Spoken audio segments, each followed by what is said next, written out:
Hello friends, मैं धर्मराज पुरोहित DSR classes से आपके सामने जो मैं टॉपिक आज का लेकर आया हूँ वो मुद्रा, जो कि आपकी दैनिक आवश्यकताओं की जरूरतों को पूरा करने का जो कार्य है वो मुद्रा से ही होता है। यानी मुद्रा से ही आपका जीवन प्रारंभ होता है और मुद्रा पर ही आकर अटक जाता है, क्योंकि आवश्यकताओं की पूर्ति करना मुद्रा का ही एक स्वरूप है। मुद्रा ही क्या करती है? आपकी आवश्यकताओं की पूर्ति करती है।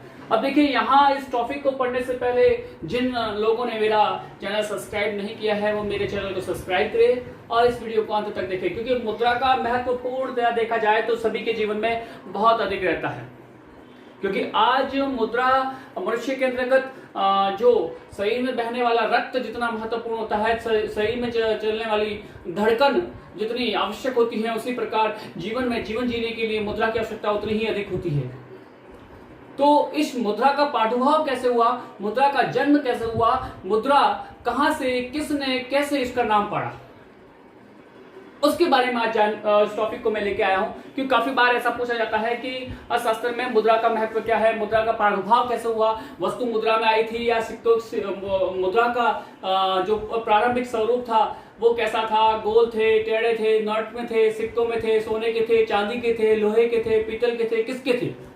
इन सारी चीजों के बारे में काफी क्वेश्चन काफी लोगों के लिए भी उठते हैं और जो अर्थशास्त्र पढ़ने वाले स्टूडेंट हैं उनके दिमाग में भी इस प्रकार के क्वेश्चन उठते हैं।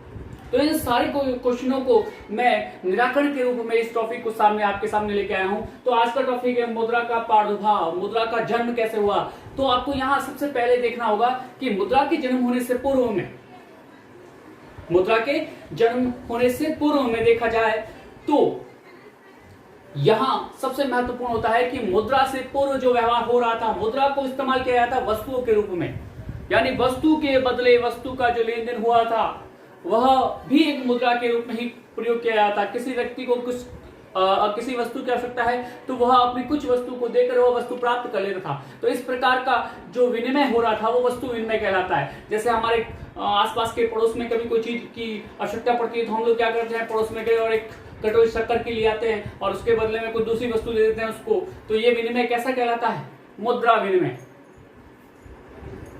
तो ये तो पूर्व में भी लेन हो रहा था, लेकिन जैसे समय का परिवर्तन होता गया, धातुओं का युग आया और धातुओं के युग के साथ साथ राजा महाराजाओं का युग आया और राजा महाराजाओं के युग के साथ साथ ही मुद्रा का जन्म हुआ। पूर्व में देखा जाए तो उसका प्रारूप एक तरीके से देखा जाए तो कोई निश्चित प्रारूप नहीं था। जैसा राजा चाहता था वैसे ही अपनी मुद्रा का निर्माण कर देता था। पूर्व में क्या था कि जब सोने की मात्रा बहुत अधिक, बहुमूल्य रत्न जिसको कह सकते हैं, जिसमें सोना चांदी ये आते हैं, जब इन वस्तुओं की हमारे पास अपार संख्या थी तो राजा महाराजाओं के द्वारा इन मुद्राओं का निर्गमन किया गया। यानी मुद्रा के रूप में सोने के सिक्के, चांदी के सिक्के, इनका उपयोग किया जाने लगा। जैसे जैसे सोने की मात्रा कम होती गई, राजा महाराजाओं के द्वारा उस मुद्रा को घटिया मुद्राओं के रूप में लागू किया जाने लगा। जैसे सोने से जो थोड़ा घटिया धातु है जिसको कह सकते हैं चांदी का उपयोग किया जाना और आवश्यकताएं बढ़ी, क्योंकि जैसे जैसे जनसंख्या बढ़ती है मुद्रा की आवश्यकता भी बढ़ती जाती है, मुद्रा की आवश्यकताएं बढ़ती हैं, व्यवसाय व्यापार बढ़ता है, तो धीरे धीरे मुद्रा का जो स्वरूप है वो बहुत अधिक हो जाता है। और उन स्वरूप को पूरा करने के लिए मुद्रा की बनाने के लिए सामग्री की आवश्यकता होती है। जैसे सोना चांदी की जो मात्रा है बहुत ही कम है और कम होने के कारण धीरे धीरे ये जो धातु है वो मुद्रा के स्वरूप से हटना प्रारंभ हो गई।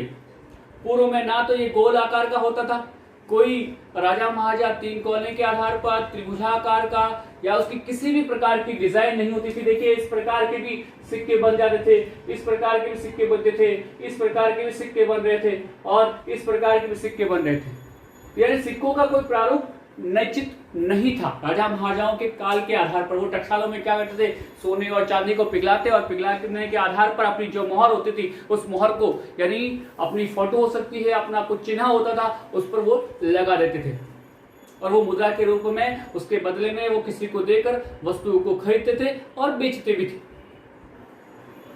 तो वस्तु विनिमय के साथ साथ मुद्रा का प्रादुर्भाव हुआ।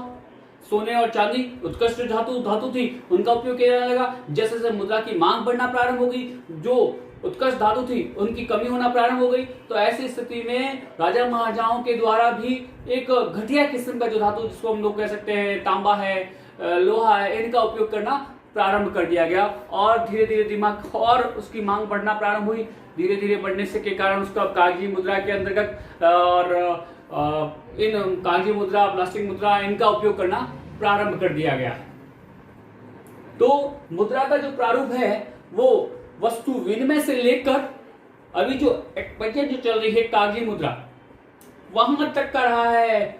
तो ये प्रारूप, क्योंकि आवश्यकताएं बढ़ना और आवश्यकताओं के बढ़ने के साथ साथ मुद्रा का जो स्तर है, मुद्रा की जो गुणवत्ता है, क्वालिटी है, उसमें डाउन होता गया। सोना, चांदी, लोहा, तांबा, पीतल और कागजी मुद्रा, अंत में जो देखा जाए तो कागजी मुद्रा के रूप में आज हम लोग उस मुद्रा को स्वीकार कर रहे हैं। तो ये उसका जन्म का कारण रहा है। अब आपको पता होगा कि मुद्रा को हम लोग मनी के रूप में भी कहते हैं, इंग्लिश भाषा के रूप में अगर देखा जाए, लैटिन भाषा में देखा जाए तो रोम में भी देखा जाए तो रोम के अंदर मोनेटा नाम से मुद्रा को संबोधित किया गया है। मोनेटा है जो कि रोम की जो देवी है, जिसका नाम है जूनो देवी, जूनो देवी के नाम से है। इस जूनो देवी के नाम का, यानी उस जूनो देवी और मोनेटा एक ही, यानी उनका उपनाम जो कह सकते हैं, उस नाम से ही उसको मुद्रा के रूप में स्वीकार किया जाने लगा।